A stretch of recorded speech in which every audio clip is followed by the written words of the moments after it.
Hello and welcome. You're listening to the Just Love Them podcast. I'm your host, Cherie Best. Join us to discover how to stay connected, find healing, and deepen your relationships with the people you care about who have made different religious choices than you had hoped for them. Today, I have a very special guest joining me, Lindsay Schiess. Lindsay is a curious soul who loves people, pancakes, and sleeping under the stars. She's happiest when she's in the mountains or discussing the complexities of life. She has always been fascinated with human behavior and what makes people tick. She is a speaker, a therapist, and a professor at the University of Utah. Welcome, Lindsay. Thank you. Happy to be here. And you also have a podcast of your own. Tell me a little bit about that.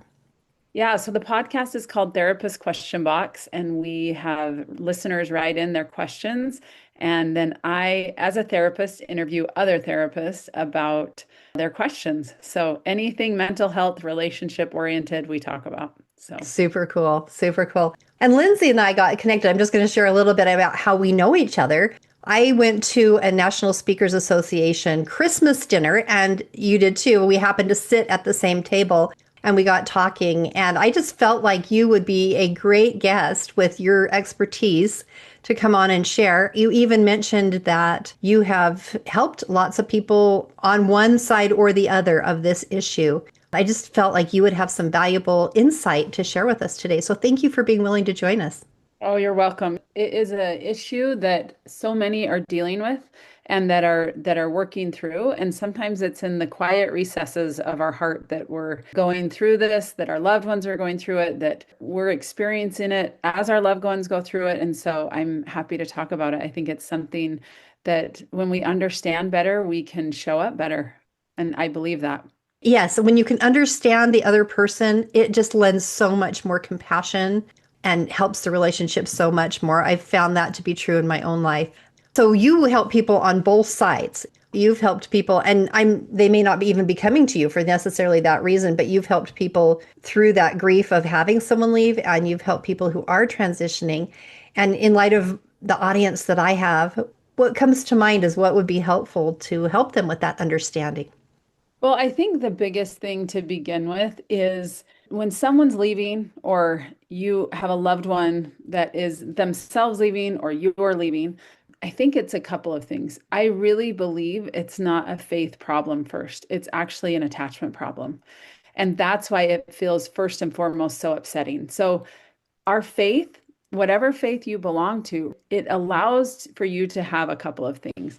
It is a secure base, meaning I know where I am, I know where I belong, I know where I'm going, where I came from. And when that is disrupted, it's majorly impactful, right? On the individual as well as the person observing this. That is the biggest thing. We don't recognize it like it's a rupture of attachment to where I've been, where I am, and where I'm going. It's also a rupture of attachment between individuals, right? So if it's a parent who has a child leaving, it feels like an attachment injury to that relationship. Sometimes we go right to faith, but actually at the very heart of it, it's a rupture of attachment. And so understanding that I think is really important that we go, oh, yeah, that's a big deal. An attachment injury actually feels like a safety problem. Like, oh my gosh, are they safe? And let's say it's a child leaving. Am I safe? Will I still be loved? Those are the questions that are being asked. And that feels so, I mean, it's so big. It's so big. When we feel like our safety is in question, again, for ourselves or those we love, everything gets activated. That feels so scary.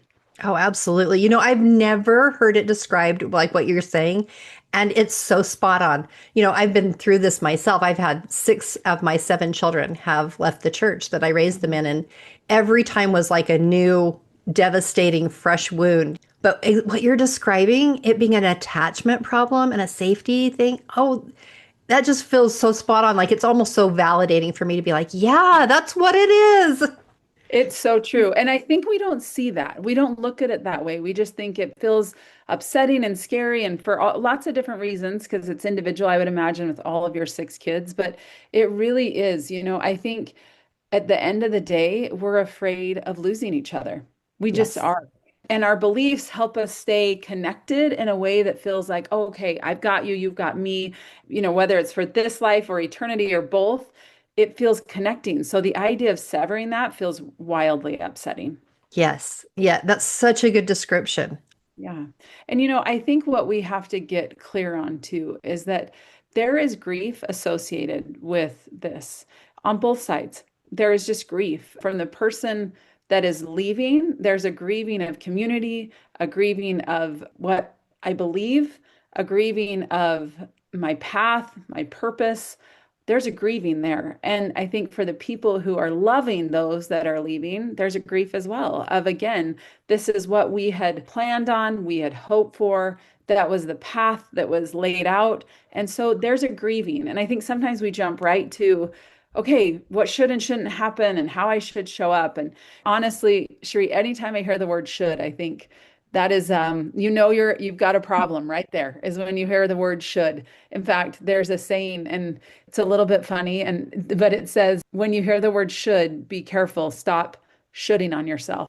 And I know that's a little bit racy, but but it's a way to remember it because when we get to that place, we know, okay, there's fear driving this, there's shame driving this, and that's really, again, what comes next. So we've got grief, and then we often have fear. Yeah.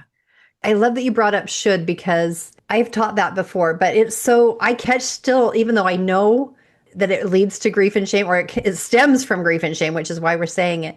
We do it all the time. We say it all the time, or I do. Even though I Yeah. know it, I still catch myself saying it. I think there is a lot of grief and shame associated on both sides of this issue.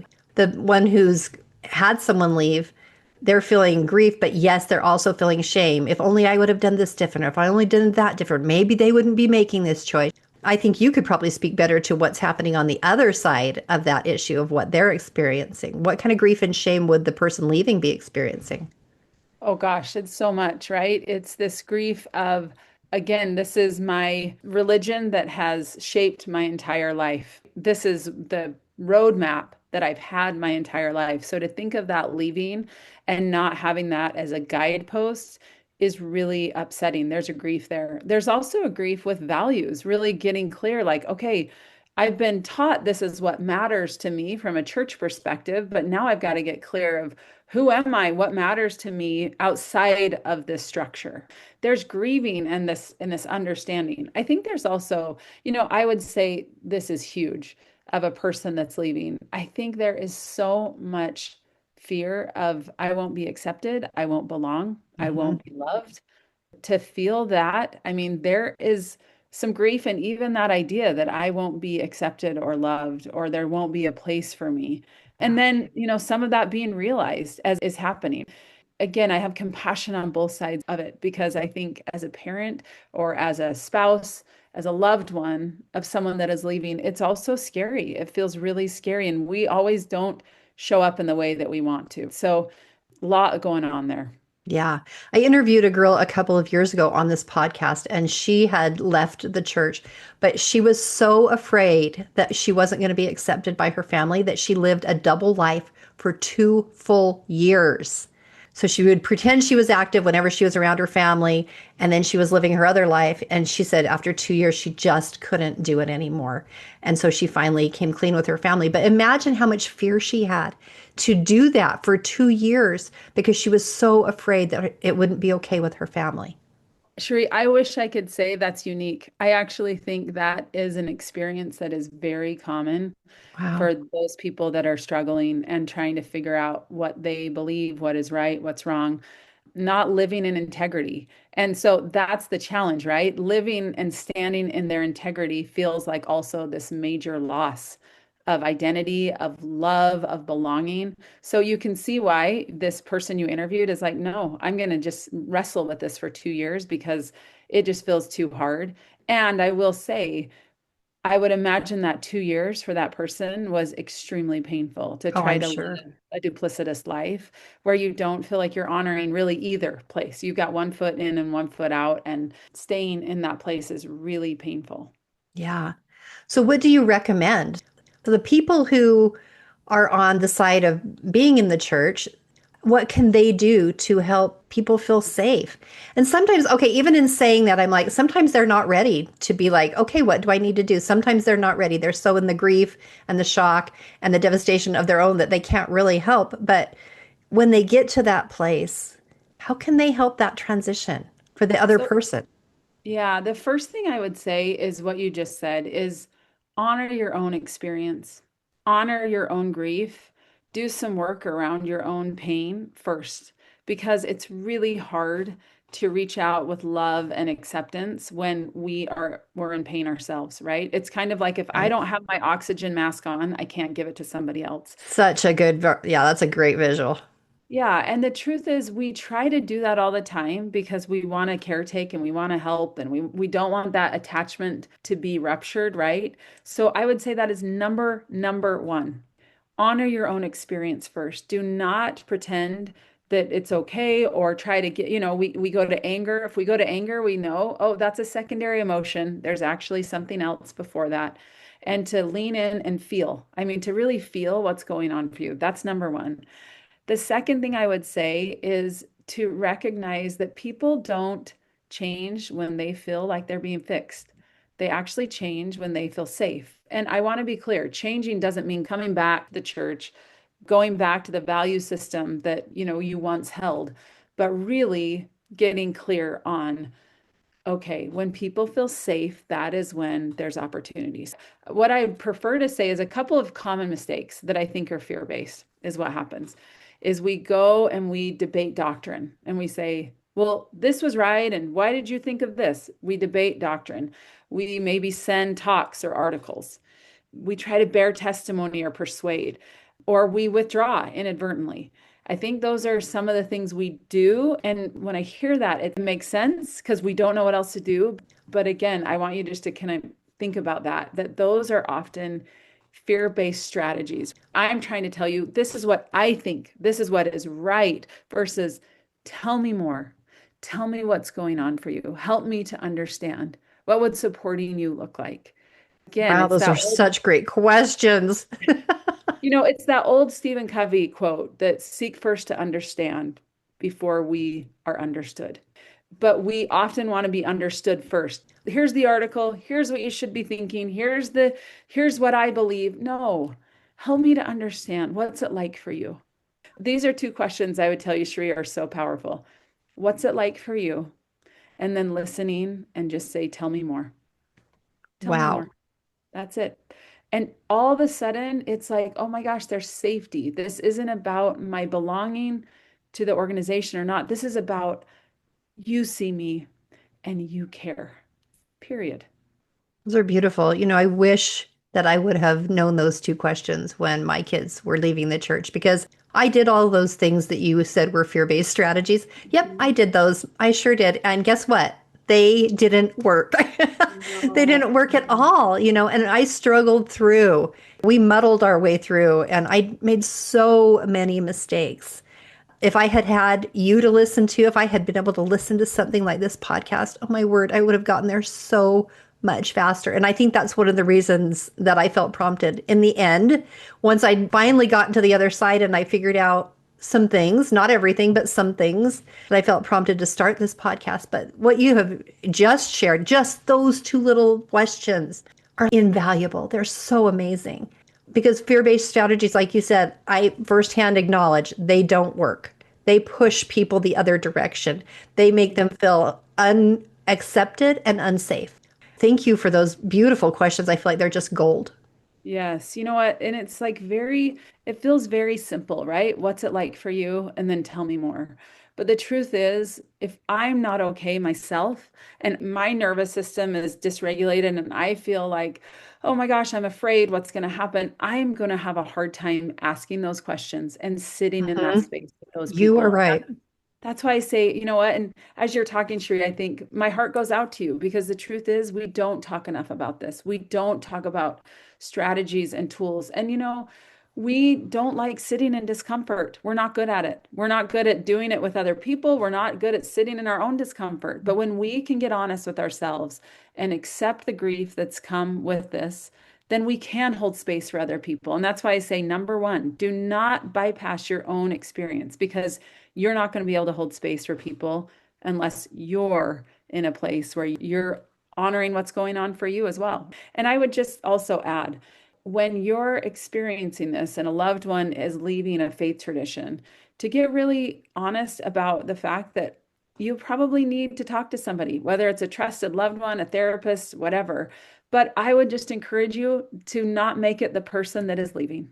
Oh, They're going through their own thing. You're going through your own thing. So to have somebody that you can talk to and that you can get this out with and be completely transparent, talk about your fears, your grief, your anger, that's not the person leaving, then you can come and show up to that relationship in a more grounded, present way.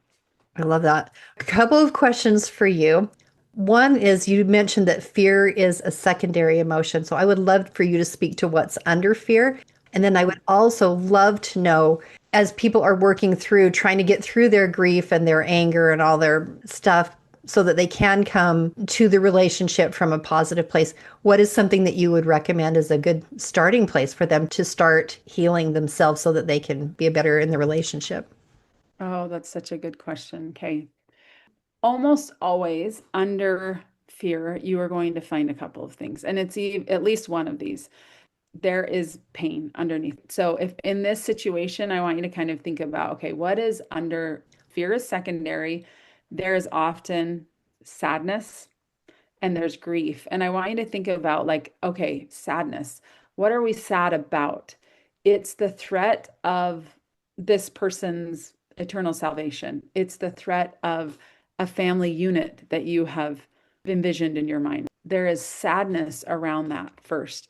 Sadness and then grief. Grief for what was, grief for what was promised, what you thought life would be, for the shared meaning that you have together. So there's grief, but often, again, grief and sadness, I would say for sure, come before that fear. But again, grief and sadness are really hard things to feel and honor. So sometimes we jump right to that. I'm angry, or I'm afraid. To really get honest with ourselves about those first two things. Thanks for answering that. That was really helpful. So the second question is, what is a first step that somebody can take who is having the grief, the sadness, the fear, the anger? What is a good first step for them to take to get to a place where they can then show up authentically in a good way for the other person? Okay. Again, I would go back to honor your own experience. Some of the things that are a little bit challenging when I work with clients, I will say, what is that like for you? Where do you feel that in your body? Because our body is going to be our first indicator of when something's wrong. We sometimes go, oh, my thoughts are here. And I'll say, wait a minute, your body is going to tell you first. So if you're not sure how you're experiencing this, pay attention to your body. Your body will tell you, first of all, oh, I'm not okay. I'm having distress. I can feel it in my stomach, right? When I feel distress, I feel knots in my stomach and my shoulders get tight. So, very first and foremost is honor your own experience, number one. And, a way that I tell people is really valuable is just to start journaling is an incredible way to just get it out there. You just get it out there and dump. Don't edit, don't filter. This is not a journal for generations to read, but just get it out there. So I would say that's the biggest one, is saying we honor our own experience first and we allow the feelings. This is so big, Sheree. We allow the feelings to come up. It can be anger, it can be sadness, it can be grief. All those feelings are valid. And when we allow ourselves to have those feelings, then again, I can show up better for somebody else. And I think having this as my North Star is that my connection is more important than our agreement. That my connection with this person, my relationship with this person is more important than us being on the same page where this is concerned. Beliefs can change, but belonging doesn't have to change. It just doesn't. So when I can keep that one, honoring my own experience, brain dumping, getting rid of all this stuff that's going on, not shooting on ourselves and say, I shouldn't feel this way and I shouldn't feel that way, but you do, so honor it.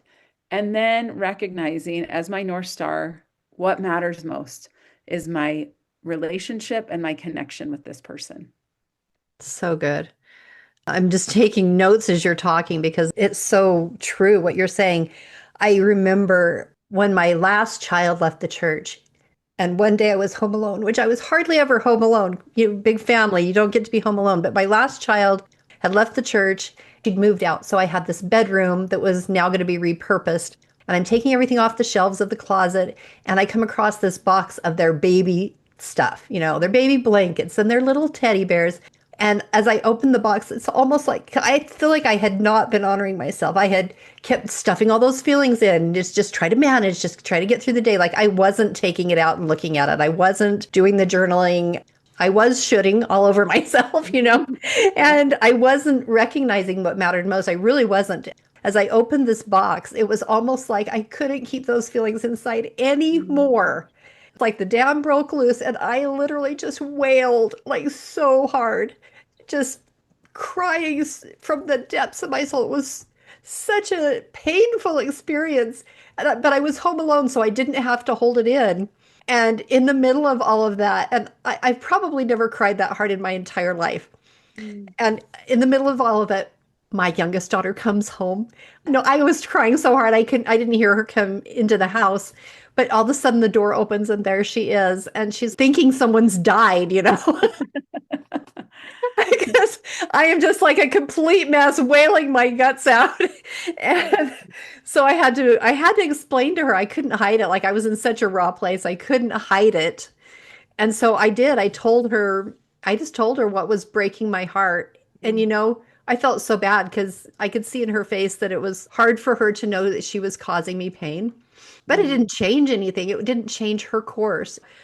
We worked it out and she was able to let go of her guilt about that as well. But just really getting those feelings out. And I think journaling is a really valuable thing. I've talked about journaling on this podcast quite a bit, especially recently. And so I love that you reinforce that. But just to honor those feelings and get them out is so valuable. Like you've got to do that or you can't really show up for the other person or mend the relationship. Because even if you don't say what's in your mind and what's in your heart, it shows up in your body language and your tone, and you can't really hide it. You think you are, but you aren't.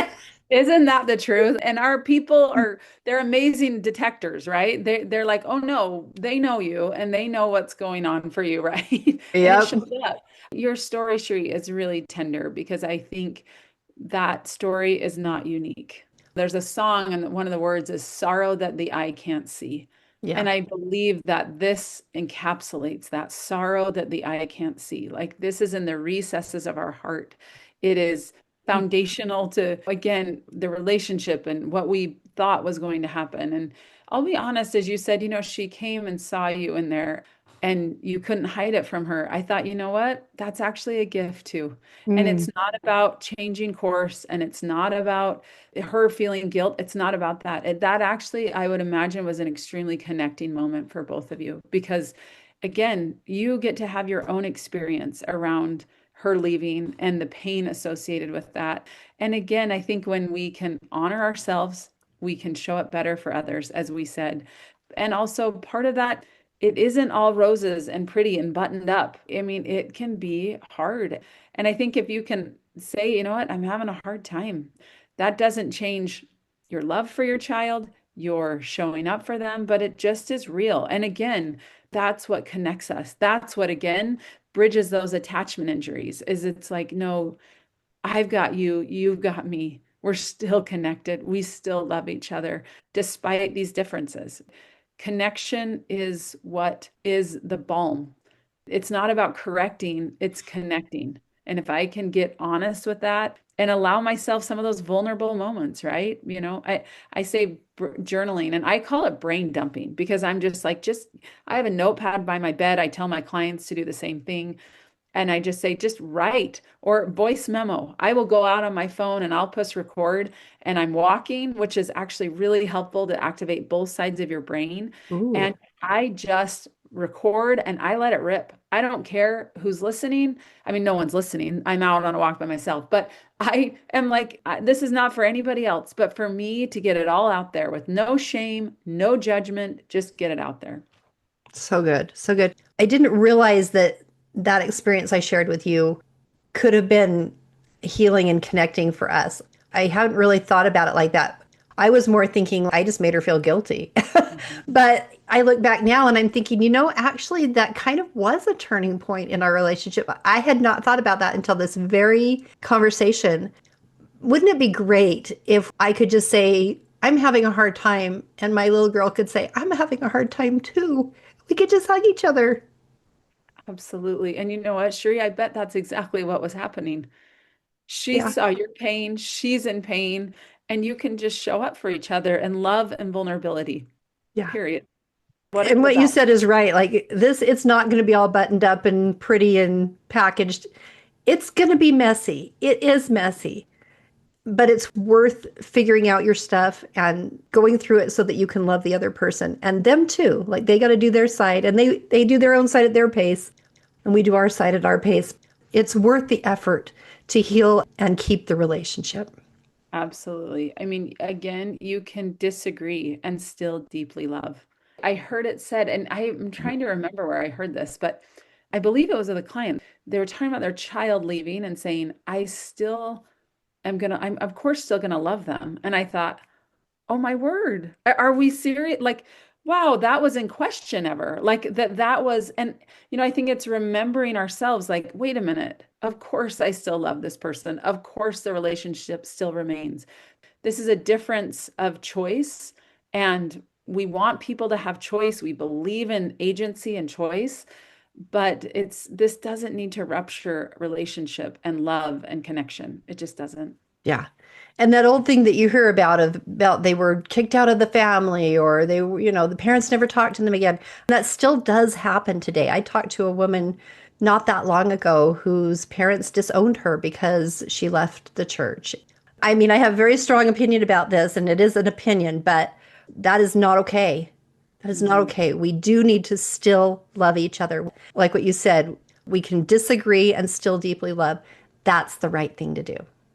And you know what? I think at the end of the day, if we believe in a love that is unconditional, and by the way, I think we're trying to learn what that even looks like because most of our world is condition based, but really, it doesn't mean it's not a stretch. It doesn't mean it's not painful. It doesn't mean it's not changing the relationship, but our love can stay secure and present. And again, when we choose to honor ourselves, we can show up for others and honor them. Absolutely. Lindsay, thank you so much. Is there anything that you didn't get to share that you wanted to? The only thing I would just leave with is at the end of the day, people just want to feel known, they want to feel seen, and they want to feel safe and loved. And as a person in relationship, it doesn't matter if it's with a child, a partner, a friend, showing up and being that soft place to land and recognizing where you begin and where they end is really, really powerful because I can honor people's experiences and I can still honor my own pain. And that's what I would leave your listeners with is that two things can be true. I can have pain for myself, and I can also show up in love and acceptance. And it getting to that acceptance can be hard. I'm not trying to say that just happens overnight, but two things can be true. It's not I love and because you belong to the same church I do, but it's I love regardless. And that matters most to me, and that's my North Star. Beautiful. Thank you so much for being here, Lindsay. You listeners, if you would like to connect with Lindsay, I'm going to leave some links in the show notes of how you can connect with her. If you have found value in this podcast episode, please share it with someone you care about. And please join me again next time for another episode of Just Love Them.